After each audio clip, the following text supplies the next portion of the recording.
Welcome to Career Coffee Chat Live. I'm your host, Erin Urban, and so thrilled to see you all today. So, as you tune in, come on in, pull up a chair. I would love to talk to you today about finding your purpose in life. Now, what's really interesting is I feel like this moment in time, particularly, we're all looking a little bit deeper than perhaps we have in previous years.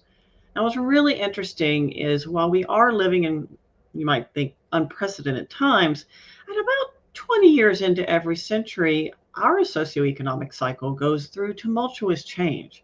But what's very different about this cycle is that people are looking inward more than ever. So if you're feeling misaligned, bored, burned out, or stuck, chances are you might not be aligned with your life's purpose and therefore perhaps even struggling to prosper. So if this feels like you're in the right space. So come on in. I'd love to welcome you to the show today so you can understand how to connect with that core purpose that lives inside of you. Because, my friends, we all have these gifts and talents. So if this resonates with you, please don't be shy. Say hi from wherever you are tuning in from, either now or if you're listening to the replay. We'd love to hear from you. Now, don't forget, Career Coffee Chat is also a podcast available on all the major channels. So I'd love to hear from you there as well. Give us a star rating or thumbs up or what have you on your favorite channel. And I'd love to welcome you to the show because I want to help you, my friends, unleash your inner brilliance. It's great to see you today. Hey, some Theritha, I probably mispronounced that, and I got that gift from my grandfather. I'm glad to see you today. I'm glad you like the subject.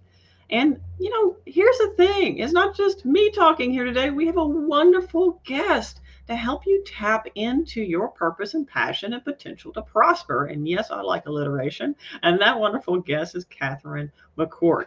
We'll chat about the meaning of purpose. What is purpose anyway? And what does that mean for your life? And what happens if you're not in alignment with that purpose? So, if you're interested in learning how to leverage your purpose and to thrive both personally and professionally, you're in the right place. So let's talk a little bit about Catherine, our special guest today. She is a transformational business and personal coach. So she does all the things. She helps you find your purpose, no matter if you are a professional, a leader, an entrepreneur. She helps you connect with that core sense of yourself. And she focuses her coaching on empowering individuals, entrepreneurs, businesses to lead with purpose, to prosper. We all want to prosper more, right? Her holistic approach to sustainable change has led through many breakthroughs and a new, fulfilling, inspiring path forward for her clients. She believes clarity around purpose is a foundation to all successful journeys. So please join me in giving a warm welcome to Catherine. It's so great to have you on the show today, Catherine. Thank you so much, Erin. It's really a pleasure to be here. Yeah. So let's see. Theretha says, my current startup, I have to work around 14 to 15 hours. Oh, gosh. I hear you. That was Yes. certainly me as well when I was starting up my business.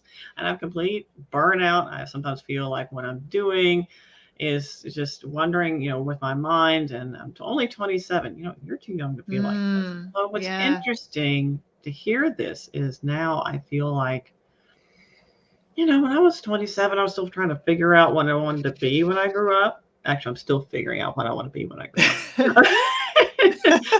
But really, that's too young to feel burned out, we think, but we're hearing more and more of this. So you're not alone, unfortunately. Now, more and more people are just working their blood, sweat, and tears. And if you're not aligned with what you truly want to do, that can certainly lead to burnout. Now, Catherine, does that resonate with you? Is that why you got into doing this sort of business, or what was Y- a catalyst for you? Yeah, well, it happened around that same age. So like this Mm, audience member around, 27, 28, 29, kind of that period, I think is when I really decided to take a real deep look into what was mm, driving me, what were my intentions. I think, I've learned over the years about myself more and more that even early on, I always was looking for intention, mm, whether it was within myself of things that I was doing or wanting to have intention towards the things that I was doing. But mm, also, why are others making certain decisions and choices or landing in certain places? Where was the intention behind it? Or did they land there because they didn't have intention? And so I think that's kind of was the awakening for me when I was around, I would say 28 years old or 29 years old, and realizing that I was living with intention because I was always very career driven and wanted to follow a path of marketing, sales, and business development. That's been my background for the last 20 years. But I had been laid off of a company that I really enjoyed working there. It was a technology company. So learning about, futuristic things was really exciting to me. Right. But I also realized that when I started to look for new work, I was getting burnt out just looking for new work because nothing excited me. It didn't feel like it aligned with the things that I wanted. Fast forward, 5 years from then, and I suffered a massive burnout. Wow.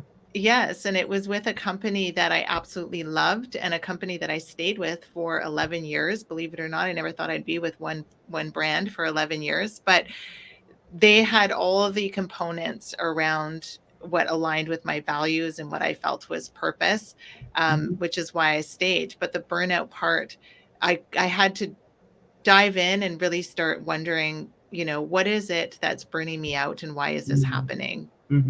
Because I still love the company. So we can dive into a little more of that in our conversation. Yeah. But yeah, I would say, burnout can happen early on. And you're right, Erin, I've been seeing it too. People who are, late 20s, early 30s, and they already feel like they've run the race. Yeah. They're, not sure that this is what they want to do anymore. And they want to get off the hamster wheel. Absolutely. And I think it's not just, I think that's broad spectrum. And interesting, yesterday, I had a contractor come by on my home. I have some trees that need to be trimmed away from the roof and that sort of thing. And we were talking about it. When you're an entrepreneur, and some Sarissa, you might be able to relate to that. When you're an entrepreneur, you feel like you don't really have an off switch. When I was working in corporations, even as a coach and consultant there, I had an off switch. When I logged out and I was done for the day, I was done for the day. And I was not mentally still logged back in. But because we're still mentally logged back in, this is a constant thing for us. Maybe we're doing our bookkeeping after dinner at night. Maybe we're taking calls until almost bedtime. Or maybe we're still working on the administrative side of things outside of the quote unquote work day. You're still working. You're working more than usual. So having that balance is so incredibly important. And I told the contractor, I said, go up on your rates. You'll make just as much money and half the work. And he's like, I never thought about that. I was like, yeah. Yes. That's one of the biggest mistakes entrepreneurs make. Yes. Sometimes it's not just that simple. Understanding, am I really showing up in a space that it aligns with my core strengths? Right? Yeah. Does that make sense to you? Yeah, absolutely. I would also, just to this point, for this individual saying that they're an entrepreneur and working those extra hours, yes, it's about setting boundaries. But the truth is, when you start out your own business, you are wearing all the hats. And so you may have started out from that purpose piece or that alignment with, what it is that you're looking for to fulfill you. But once you get in there and you're wearing all the hats, that starts chipping away at it. So I know a lot of entrepreneurs that start out thinking, I'm not going to spend extra money to hire in some help. But the truth is that can catapult your business fairly quickly. If you start positioning the right people to support you in those areas that are what's causing the exhaustion. It's not just the hours you put in, because I'm a big believer that when you are doing something with purpose and fulfillment, you can do it ad nauseum. So you might get tired, but it's not the same exhaustion that you feel when you've burnt yourself out. Right, exactly. I want to say hi to Patrick. This is Patrick right here. I had to log on to my LinkedIn to see, because sometimes it doesn't come through our provider Patrick. Here. So Patrick says, hi, good to see you. And Mariama's tuning in from YouTube. Great to see you too. So let me know, those of you who are either tuning in now or later, what do you feel like might be misaligned in your life and what's showing up? Of course, we've heard from some Tharitha that, hey, I'm a startup. I'm working all these hours. I'm burned out. Yeah, and like you just mentioned, rightly so, Catherine, sometimes we find ourselves trying to do all the things when we really need to outsource some of these things. And where can we do that? I know the first thing I did was hire a CPA. Yes. Bookkeeping's not my jam. Yes. Yes. I get And no for joy from that, you know. yes. And for most creatives, most people that are entrepreneurs, they're very creative Hmm. minds, and they are the creator. They're not the administrator. Hmm. Hmm. Unless Right. your job, unless what you're starting is administrative and that's what you thrive on, that's Hmm. different. But for the most part, if you're the visionary, the administrative tasks are usually the first that you should start considering to delegate. That's right. Absolutely. And Yeah. even if you are a CPA, like my Yes. contractor who's a CPA, his strong point's not marketing, Right. right? So Yes. knowing what your strengths are. So would you say, Catherine, what would be like that first baby step someone could take when they're thinking about, gosh, I don't know what my purpose is. I feel misaligned. Maybe I'm burned out. Maybe I'm stressed out. Maybe I'm just exhausted. Whatever's going on. Mhm. What maybe that first baby step that they could take might be? Yeah. So purpose is really living with your value, like living in alignment with values and beliefs, but it's Mhm. also an impact and a mission Mhm. that you should feel you're on or contributing to. But Mhm. to simplify it, when first considering how do I tap into my purpose, is something as simple as looking at your interest. Because Mhm. values sometimes, if you ask someone, what are your true values? Sometimes people think they know what their values are. We think innately we just live by them. But when you really sit down and think about them, they sometimes can take a while to really percolate and figure out what they are. So I would say just your interests, like what truly interests you? What do you notice that you're reading about? Mhm. What do you Mhm. notice that you default to maybe when you're watching the news? Like what stories excite you? Um, Almost none. It's the yeah, I was going to news. say the news is not great right now, so maybe that's not a good example. But certainly looking at your interests from if you have any free time, what do you default to? Mhm. So a lot of our society is afraid to take time to themselves. They feel guilty to take space.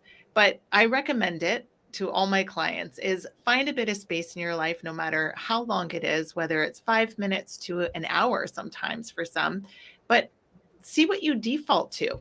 Where do your Mhm. interests go? Do you go and build something or create something? Do you like reading and informing yourself? Gaining knowledge. Knowledge is power, right? So what you're trying to do is figure out what innately your body or your mind defaults to. So I Mhm. would say that's like the first real baby step. And then you can dive in a little deeper. So how I coach around purpose is three main things, which is passion, which is Mhm. the emotion that you get from doing the things that you love. The purpose, which is why. So the why behind it, why do you love doing it? And why do you think it brings you maybe joy, fulfillment? And then soul purpose, which is how we naturally Mhm. work and our minds work and our own physical being, how we function in the world and how we best work, because everyone works differently. Right. And And that Patrick is Patrick the mentioned here, play to your strengths and delegate others to the areas yes, that drain you. yes, So being aware, like what gives you energy, and even in your workplace, like what are you doing? Like some things you're like, oh, that's terrible, it sucks, and you put it off to the last yes, minute, and then you never get to it, or you're struggling to do it at the last moment. But what do you like to do and you get done first, or what do you gravitate towards first? And it's mm-hmm. not just what you are having to do, like the 5,000 Zoom meetings in a day, not Yes, just that, but what interests you, and if maybe it's in a project, maybe it's not all of the project, perhaps it's mm-hmm. components of that project, and really becoming aware of those tiny moments or tiny bits of energy that you're getting from certain actions. And then Yes, being aware of what am I doing that's truly draining me? Like if I have to do a presentation, oh, it's so exhausting. Or if I have to do the same thing over and over and over again, I'll just lose my mind, right? What yes, what are those things? And that starts to give you kind of that 360-degree view of who you are. But to your point, aligning that also with your values Mm-hmm. can take some deeper work.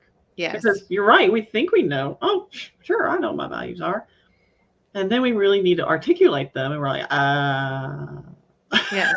If you give someone a list of values, let's say 25, and mm, ask them to break it down to 10, it's very difficult. it And is. then you have to ask them to break it down to 5 and then 3.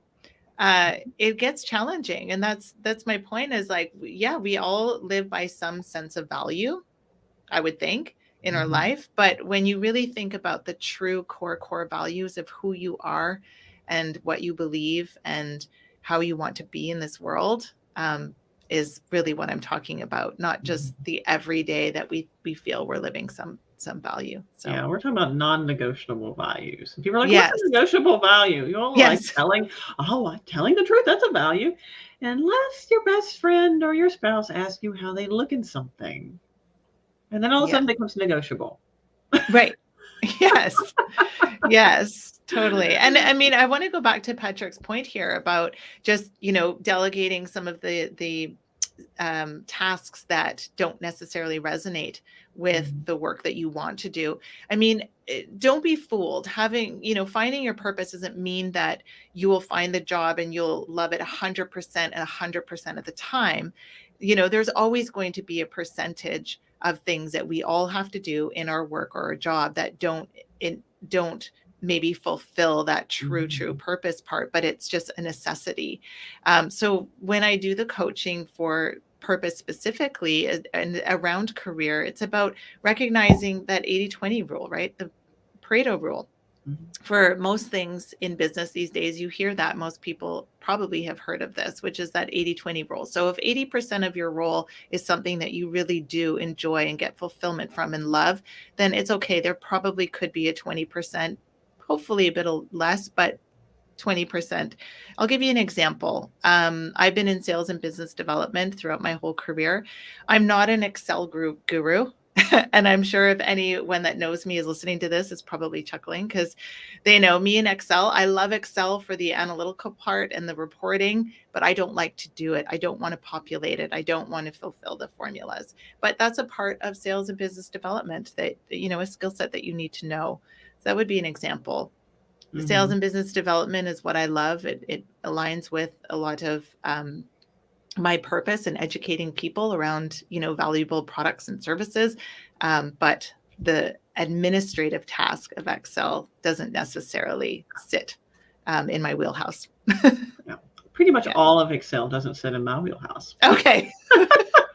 Yes. Once a year, I have to make a pivot table, and I'm always asking my husband, who's an engineer, "Honey, Ah, I need to make a pivot." And he's like, "Really? I showed you this last year." I was like, "Yes, I know." My yes. brain went, Yeah. did Yeah. not remember it because it's like, yeah, unimportant. No, Jose, it's great to see you. So, for those of you tuning in now, or whether you're listening to the replay, think about some of the things Catherine pointed out was really, really on point. Like, what interests you? What do you gravitate towards? And chances are, most of us have some sort of hobby. And if you don't, because you don't work too much, well, connect with one of us because we'll help you with that. Having a sense of self outside of work is really important. If you say work is my hobby because I love it so much, well, that's awesome. Mm, What parts of it do you gravitate towards the most? And if work is not your hobby, then maybe paying attention to what aspects of your work life do you enjoy the most and become aware of what drains you, because that allows you then, when you're thinking about your trajectory in your life and your career, what situations, circumstances, projects perhaps to not volunteer for. Right. yes. And then, you mentioned something though a minute ago, Catherine, that was really poignant, because, or at least for me as an entrepreneur, it was like, wow, when you're super passionate about something, you can work at it for, like, be involved in it, focused on it for hours, and it doesn't feel like it's that big of a deal, which is a double-edged sword. Yes. Yes. So that's important Yeah. to note. So what would you say to those people either tuning in now or later? If you're really passionate about something, you love it so much, we think that's good, right? Yes. And when can I get off the tracks? Sure. So, I mean, you can burn yourself out just you know, even doing something that you absolutely love. And when you're creating something, I know I've been guilty of it, certainly. And I would say that it's still keeping in mind, there's part of my program that we work through about, you know, the impact that you have on your business, the impact that you have in your relationships, but the impact you have on you. And so how do you want those three things to play out in your life? So you don't, even though you love your work and you're passionate about it and it's something that drives you, your motivation, your inspiration, you don't want to do that 100% of the time, all the time. You want to start engaging those relationships, whether they're personal or business as well. So it could be both. But then the impact on you is if you run the tank empty, how are you going to keep this business impact going? So you have to fuel yourself in order to feed the other two. So what, you mean you shouldn't be a slave to a hustle and grind culture or your own well-being? What is no, that? Yeah, I totally agree. yeah, You totally. can't pour from an empty cup. I mean, No, I mean, there's a reason, like if you recognize top executives in organizations, yes, they are busy. Yes, they have a ton of responsibility. But they have gotten themselves in a position, in these positions where things are delegated. So for example, you know, the CEO doesn't read every single email. They're likely on email twice a day, maybe 3 times a day. I'm just speculating on, you know, making a general assumption here. But that would be an example of, you know, people who are still running the ship, and some of them very big ships, but they are managing their time and their energy specifically around the things that impact the business, impact the relationships, and impact themselves.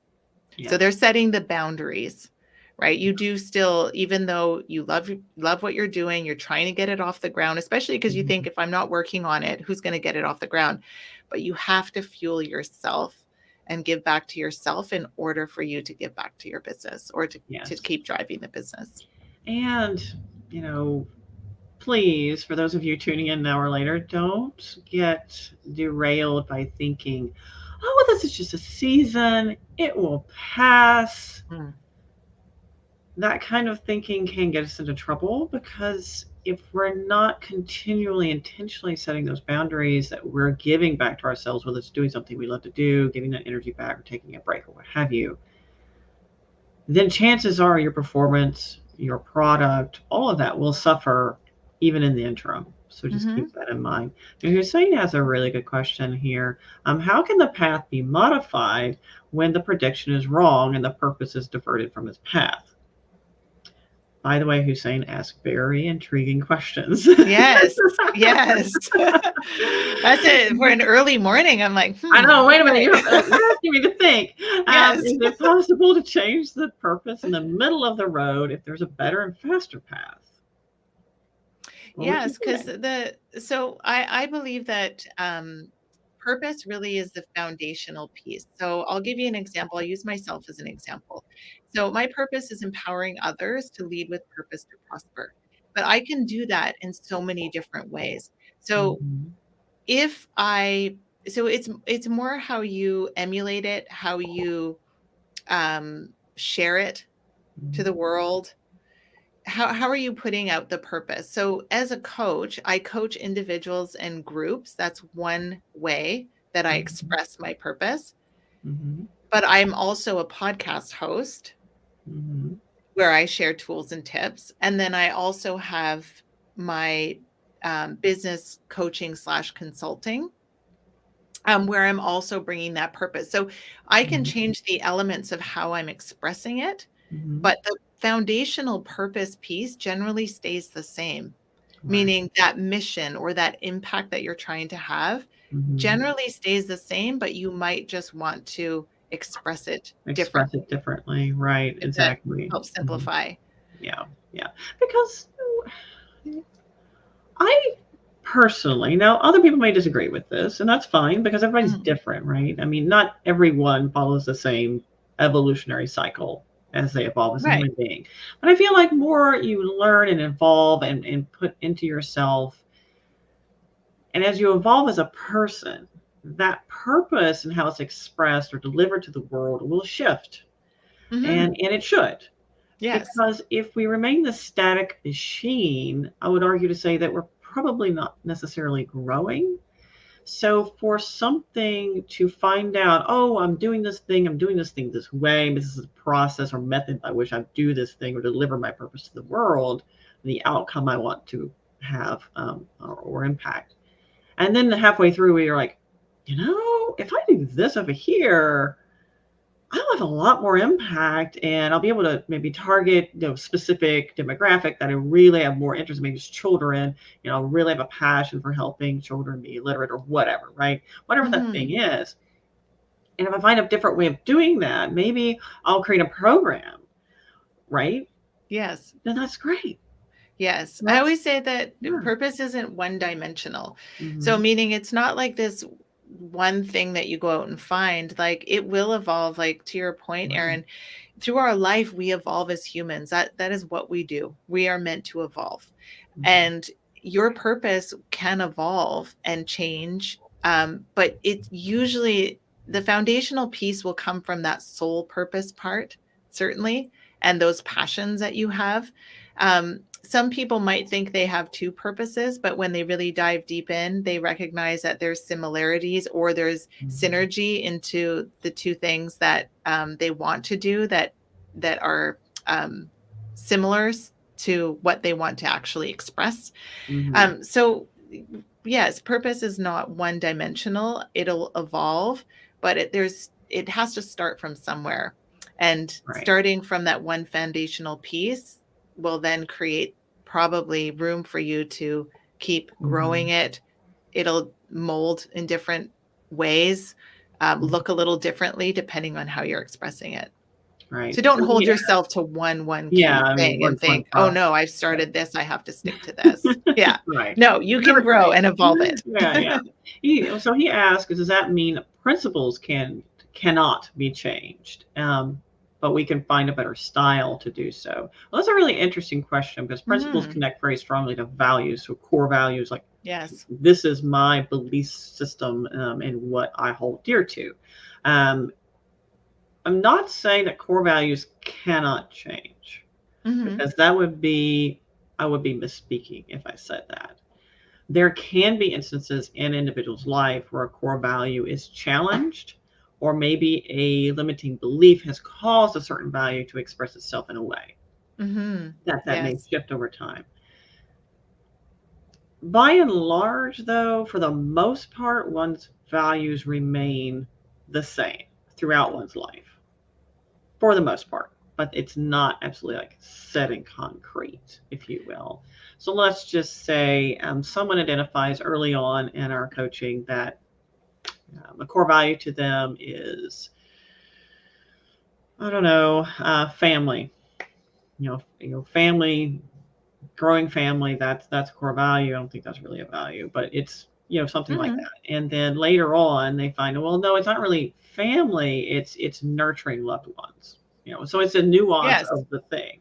Or perhaps someone identifies, and this sometimes happens when someone's like, no, providing a stable income or making a lot of money is my value. And then later on they realize, well, no, it's not really how much money I make. It's just having financial security. Right. Yes. And that's not really a Yes. value. That's more of it's a guiding principle, if you will. The values Yes. are more deeper than that. So we're Yes. not saying they can't be changed. What do you think, Catherine? I think through our life, they will change at a certain extent, meaning from a very young age, when you start Mm-hmm. recognizing what some of your values might be, they might ebb and flow a bit, especially in your 20s, right? That's the exploratory stage of our life. And when we are getting to know ourselves and getting to know others in different ways. And I think your values could slightly change from then, but Mm-hmm. usually you'll see, like to your point, Erin, about the principle of it might just look differently than what you Mm-hmm. set as your core value, I think is right. So it might just evolve and look a little differently. But if you really, again, go down back to that root reason that maybe you chose that value or that principle, Mm-hmm. likely that hasn't changed for you, like what you're really trying to drive from it. Right. Right. Yeah. Now let's talk a little bit, if you don't mind, what happens when someone isn't living to their core values, not that they are misaligned, they're not truly connecting with their purpose. And to be fair, a lot of people think that they have connected to their purpose, but that purpose is actually not driven by them. The purpose is driven by either meeting society's expectations, familial expectations, maybe a limiting belief is pushing someone away for something their true purpose is, but they're afraid for whatever reason to engage with that purpose. So they're living for a purpose, but the purpose isn't theirs. Mm-hmm. Or Yes. they just don't have a purpose. So what do we see when this happens?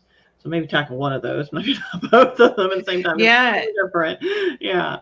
Well, part of what I share with individuals certainly is around what happens when you're not living with purpose and when you're not aligned with it. And a lot of times it's things that we don't recognize, like maybe we are doing things that aren't as healthy for ourselves. We might not feel like if you're someone who's like, oh, these things always happen to me, that's a sign to like maybe, take a step back and say, okay, what are these things that I say always could keep happening to me?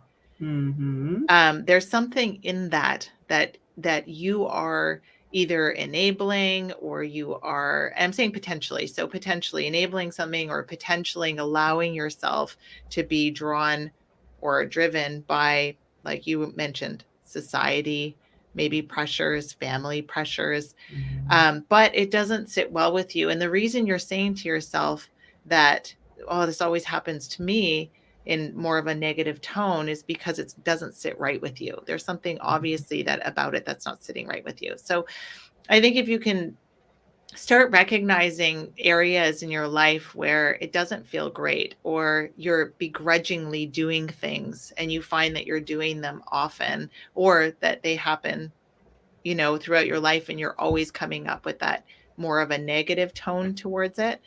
Those are the things to pay attention to and see, where is that coming from? Is it because you don't agree with it? Is it because you're doing it begrudgingly because you don't really believe in it, or you don't really want to do it?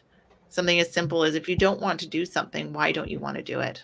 The why piece is the real important thing here. Asking why and following to that root cause is really important. And language is, particularly when you're coaching, what we call neurolinguistics. So the power of language and the words we choose is a great way to start to identify what might be going on underneath the surface, because most of the time we're operating on automatic. Whether you like it or not, that's what we do, is we operate on automatic.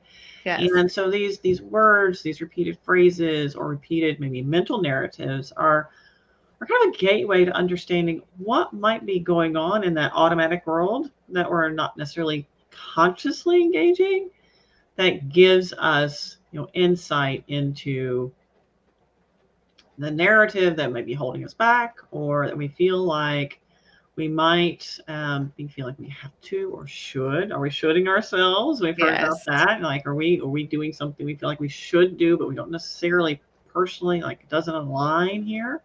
I know that those people who are working in organizations that really, truly love, and we hear this a lot in Houston, Texas, love the environment. I'm working for big, bad oil and gas, right? Okay. So that can be a values misalignment that will cause a lot of problems, and these people struggle with it because, well, what can I do inside this company that helps it be less toxic, right? Or what have you. Right.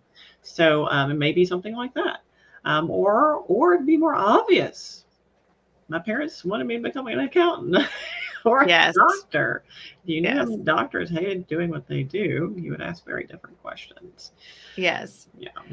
I work a lot with reframing, as I'm sure you do too, Erin, is helping people, like, to your point, is the language we speak to ourselves. And it's something as simple as, when you're at work, and if there are tasks, like we were talking before about, there's always tasks that you're going to have to do that don't align with maybe how you flow, or when you're in the zone and they just feel uncomfortable, but you have to do them. how can you reframe your energy around attempting to do that task, or when you're approaching that task? Because sometimes Mhm. it's just an energy shift and a reframe in what you're telling yourself before you do Oh, it that yeah. will absolutely shift the how you get into it, and how you accomplish it or complete it. So if you're constantly telling yourself, like I'll bring up the reporting thing again, is like, oh my God, it's report time, like I got to dive in. And if I'm saying all these things like I hate reporting, or I hate Excel, or I You'll hate make it whatever, worse. that energy makes it worse. So Right. just like for the audience, just in like as a simple example, is like try and pay attention to the energy you're bringing, even the body language. Mhm. What are you telling yourself before you tackle those tasks that you don't love? Because if you can just spin it in a more positive way, like if I get through this, I'm going to be able to go and play outside with my kids earlier than normal. Try and Mhm. find something that makes it more positive, and chances are you'll have a very different experience with it. Right. I mean, it's really interesting you mentioned that because July of this year, I retired from work. Oh, congratulations. Yeah. Now I only do fun. Okay, awesome. So I Awesome. retired work and I try not to use the word WORK as much as possible because of the connotation it has for me mentally and physically. I was Hmm. noticing that when I said the word work, like my shoulders would try to meet my ears, and you Yeah. feel that tension because the connotation or the symbolism work has for me in my brain. So just think about that. For those of you tuning in now or later, when something is in misalignment, is it a misalignment because of your core values, or is it in a misalignment because of the connotation we have around the Mm. thing? Sometimes it may not be a direct violation of who we are in this world. It might just simply be we have a wrong mindset about it, or maybe we're not using the language that's supporting ourselves to deal with whatever it is. So now I don't work, I have fun in my business. Mm-hmm. Not working.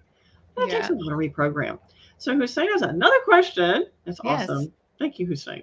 Uh, are there external values which use of the organization and internal values which use inside the organization? So it almost sounds like, correct me if I'm wrong, Hussein, you're asking if there's situational values. So values you would have for your personal life and values you would have for your professional life. Now it's really interesting. We kind of had a conversation around that faux separation before we started the live show today. What do you think, Catherine? Yeah. I'm kind of stumped on this You're one, like, to be oh, yeah, honest. I don't know about that. Um, Well, so let me have a go at it, and then I'll let sure. you think, marinate on it for a second. Sure. So, um, situational values, maybe not. The values are intrinsic to who you are as a person. Situational personas, so how you exhibit your behavior slightly differently, yes, that does exist. Everybody has situational personas. So let's Hmm. just say you're more of an introverted person, more reserved, and you need to give a board presentation. Chances are you'll have a persona for that thing. In home life, you probably wouldn't exhibit the same behaviors talking to your husband or your wife or your significant other. Okay, that's probably not the persona. And you probably have a persona talking to your pets. For those of in America particularly, we Yes. always, oh, look who's such a cute baby face, or whatever, right? Yes. Yeah, no, we never talk to our boss like that. Oh, is she feeling cranky today? We wouldn't do that, right? Right. Yes. So, but the values are kind of core to who we are. So I wouldn't say that we're like shifting. Well, we're gonna have a different set of values today, unless we've got a serious misalignment and coming up with a lot of reasons why we need to put up with the situation. What do you think, Hmm. Catherine?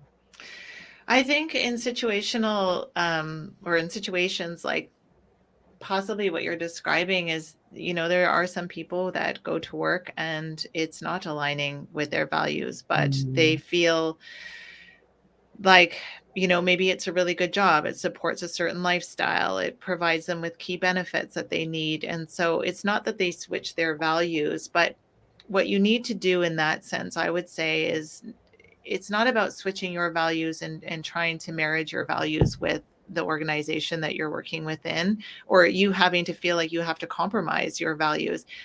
It's getting more to the micro level of your role. And are your values allowing you to create the impact that you want to create from your role standpoint? Mhm. So forget about the bigger organization. I mean, you are there to contribute to the bigger picture. But if you can find some sense of alignment of your values within your role and how that creates impact, and if it's impact that you feel good about, then I would say that is still a key piece to recognize to feel fulfilled in your role. Because a lot of times, Mhm.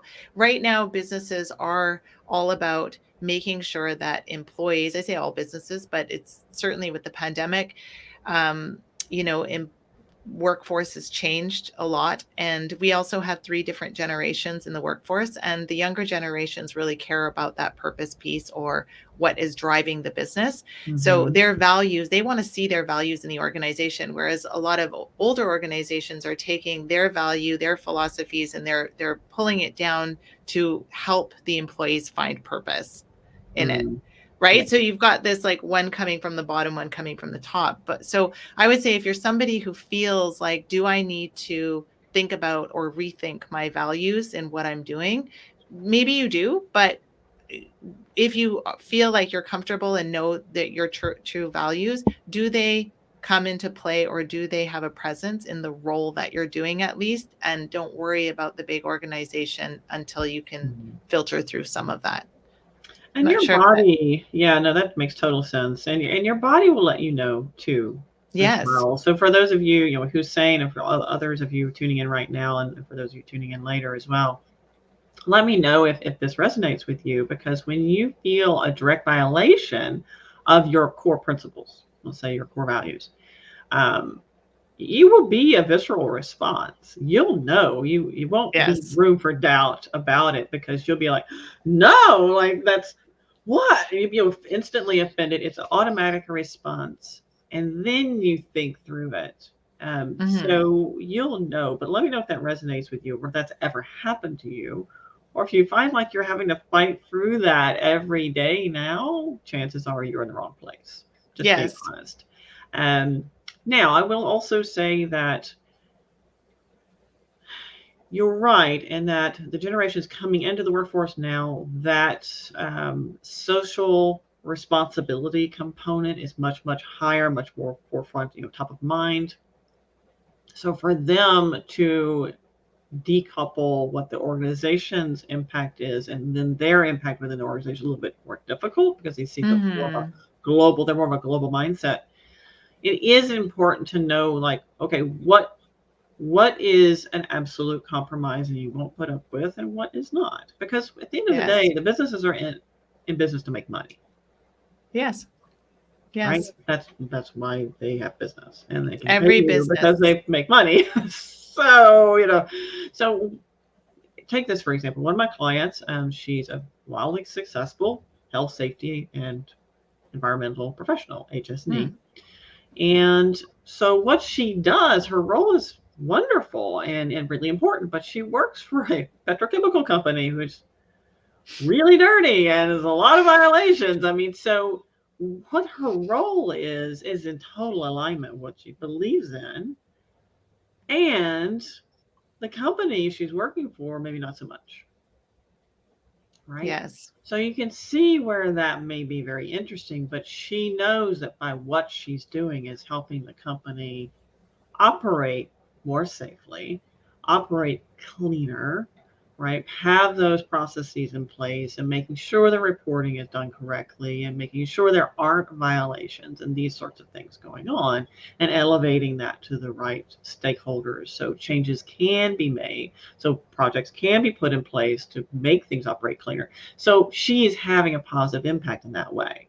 She Hmm. knows that, you know, Rome wasn't conquered in a day, so or built Yeah. in a day either. So it's a process, but just Yes. keeping this in mind, being realistic about, okay, am I still in alignment with what I'm personally doing? Because there's a lot of things we can't control.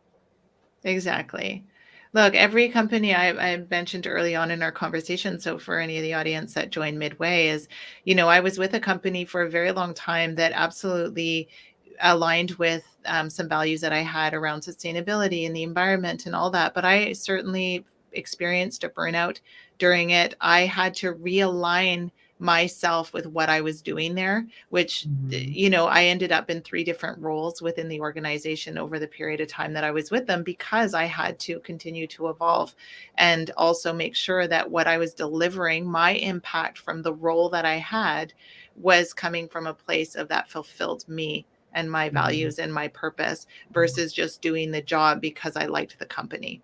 Mhm. So I think that what you're delivering in your role, think about that. And that's such a good place to start, to figure out if you should remain long term with an organization, or is it time to really start digging in a little deeper and figuring out where, you can create an even greater impact with a company that's more aligned with you, if that's a Mhm. decision you're ready to make. And I'm glad you brought that up, because before we wrap up the show, I certainly want to mention, one of the other aspects about what may happen if we don't connect to that purpose and the Mm, passion, and what, basically what interests you, how you can leverage your expertise, your strengths, your gifts, your talent, and what drives you, your core sense of self. And we do shift, which we've seen a lot yes, of, with the great yes, resignation, a lot of people hopping jobs and moving companies. And we've heard about this term called boomerangers. Left yes, the job, and they find out, oh, this is not working out, and the grass is not necessarily greener, or maybe I brought my old baggage, or we're not seeing a difference. And they didn't do their introspection. They really didn't do that discovery they needed to do to understand who yes, they truly were before they hopped. yes. And that's a massive, massive gap that a lot of people don't even think about. They're like, oh, new job, it'll be better. Maybe it wasn't necessarily what they were doing. Yes. That's the problem. Yes. So I love that you brought up that point, Erin, because I recently had been coaching with someone who, specifically to this point, is like, it's way easier to figure out whether this company is right or wrong for you while you're there, than just jump ship and go somewhere else thinking that it's going to be better based on some Mhm. other things that you see in a job description. Right. Right. So while you're employed, and while you're, I'll say security, but while you're there, if things aren't working out, take that time while you're there to really start assessing that value part, the impact you have in your role. Can you Mhm. can you develop with the organization to bring more of your impact throughout the business in a different way? And if Mhm. you've kind of exhausted some of those areas, then maybe it's time to start assessing whether or not other organizations might be better suited.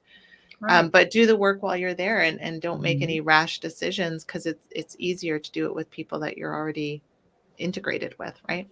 Right. Right. I mean, if it's a toxic work environment, Yes. um, Get out. you really don't see an avenue, and you've done what you Yeah. can, and went to, whatever support group was a HR. Sometimes people feel comfortable, they can help, others not, or maybe a boss's boss, or someone else in the business, another business. You explored your avenues, and that's just not working out, and you need to get out. Then get out, yes, because toxicity, negativity, just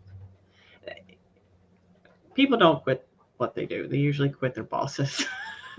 Yes, I've Typically, heard that. which is one reason why I do what I do, and help leaders, express themselves as the leaders they truly can be versus not, Yes. and causing a lot of attrition and retention Yes. problems, and talent not being utilized. But anyway, So um, if no, sorry, finish your no, point. no, no, go ahead. Oh, this just popped up for me too, around like some of the people I've recently coached as well, is just around recognizing that sometimes people see an organization and they see all the positions that exist in the organization. Mhm. They're wanting to make a move, or they're wanting to develop their career. They don't necessarily see that a position is open. But I would encourage people to start having open conversation about what you want to create within an Mhm. organization, because Mhm. if you are um, an employee who is encouraged to stay with the organization, that's already half the organization's battle, is keeping people. So you're a voice that's already worked with them. You know the culture. If you have a new position that you think you could create, or an enhanced position for another department or whatever it is, but if you feel like there's something that you want to do within the organization that you don't see exists, I encourage you to have a voice, share it with your leaders, because sometimes leaders, they're so busy, they're integrated into the day-to-day business. Maybe they haven't considered how important adding someone in this type of capacity could impact the business. So I encourage you to not be shy and voice if you think you could make an impact in that business in some different way that you don't see exists. Potentially a business might support you in creating it. Yes, and actually, right now, for those of you tuning in live today, we're in the fall time of this year. So right now in the fall is the best time to have these types of conversations. And when you Mm-hmm. are going to have this type of conversation, you know, okay, these gifts, these talents, these expertise, I can leverage this way and I can make a huge improvement here for the business. You have a business case, how that adds value. I recommend having that business case and talking to key stakeholders and decision makers who would help you maybe make that a reality. Now's a great time. People are creating budgets, particularly in the fall for the coming year. So Yes. it's a fantastic time to have these types of conversations. That's how I got my leadership position. I actually applied for a job I knew I wouldn't get within the organization because it was several pay grades above mine. It was a COO. Clearly, there was Nice. no way I was getting that, and didn't want it, by the way. But I did want Yeah. the ear of decision makers. So I took a risk. I went out Yes. there, put myself out there. And when the CEO, it was a smaller, mid-sized organization, for the COO position, you're going to interview with the CEO. So Mm. he politely basically asked me, why did you apply for this job? I said, well, it's not that I feel like I'm the best fit. And the eyebrow went up. I was like, however, there's a really good reason why I applied for this job, and it's not a waste of time. This is why. And I told him, what, you only know me for what I do on a daily basis. Yes. Perhaps you're not aware of all the other talents and skills I can bring to this Yes. company to add, and then I proceeded to, he was like, oh, really? Do tell me more. So then I told him what value I could add to the organization. This was really, really passionate about it. They created a job. Yes. Yeah. The other thing that it will tell you is if they don't, then, that just gives you more tools and information to see if a move is the change that you Right. need or something you have to explore. But I recommend, explore where you're at. If there's components about that business that you enjoy, if you enjoy the culture and your team, and it's just the role that's not working for you, and you don't see something available, voice what it is that you want to make the impact on for that business. And hopefully the leaders will listen and have the opportunity and the budget to support you in creating something. Yes, that's absolutely right. Well, Catherine, it's been such a pleasure having you on the show. It's been a great conversation. Thank you so much for being a wonderful guest. Is there anything else you'd like to share with those people either tuning in now or watching the replay or they're listening to the podcast later? Trust yourself, Ooh. get to know yourself. Take the Mm-hmm. time to give yourself a bit of space to get to know yourself so you can trust yourself and the decisions that you may or may not have to make based on what feels comfortable, what feels good, what will feel like it helps you create challenge, good challenge, meaning, go for something. Good growth, right? Yeah, good Absolutely. growth. Fun growth. We want to have some Yeah. more fun in our lives. Now, it's What's the interesting you worst? mentioned that. Go Oh, I ahead. was just going to say, what's the worst people are going to say? They're going to say, no, I'm sorry, we can't. Either no budget or no, we don't see your vision. And that's okay because somebody else will. Somebody else will. And then Yeah. they're looking for good talent for sure. So I encourage for all of you out there tuning either now or later or listening to the podcast, take the dive. Look inside, because as we all know, we cannot grow something that we don't know. So become self-aware. That's the first step towards any innovation and improvement and moving forward in your life. And Catherine, again, it's been such a huge pleasure having you on the show. Thank you so much. How can people get in touch with you? Do you have any workshops coming up or anything like that? Yeah. Well, first, I want to say thank you so much to you, Erin, for having me as a guest on this show. I was really excited to join. My website is catherinemccourt.com, and on there you can see a workshop page. And I do workshops usually monthly. I have one actually happening this week. So tomorrow, if anyone wants to join, they still can join today. And it's called Ignite Your Soul, the Purpose Workshop. So it is for those looking for more fulfillment, purpose, creating change in their life. Maybe they're burnt out and they need to figure out, what steps they can take. This workshop is great for that. I have on my website, of course, all the coaching services that I have available. And I also do have an online workshop that they can access on the website, which people can do on their own time if they choose, if they can't join a live online one as well. And then Ignite Your Soul, Awaken and Unleash Your Life Purpose is a full program that I work with people through to align purpose in life and career. And that is actually on sale right now. I have a discount for the remainder of the year because pricing will change in the new year. But if people want to check that out, again, it's on catherinemccourt.com. Should I provide my other handles like Instagram? Sure, you can put those actually in the show notes. So, Catherine, Okay. if you want to comment, on LinkedIn, of course, on YouTube, Yes. put those in the notes. And that way it makes it super easy for people to get in Yes. touch with you. Yeah, this has been a pleasure having you again on the show.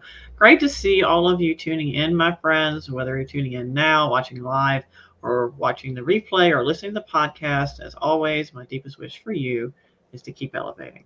Until next time, bye for now. Thanks, Erin.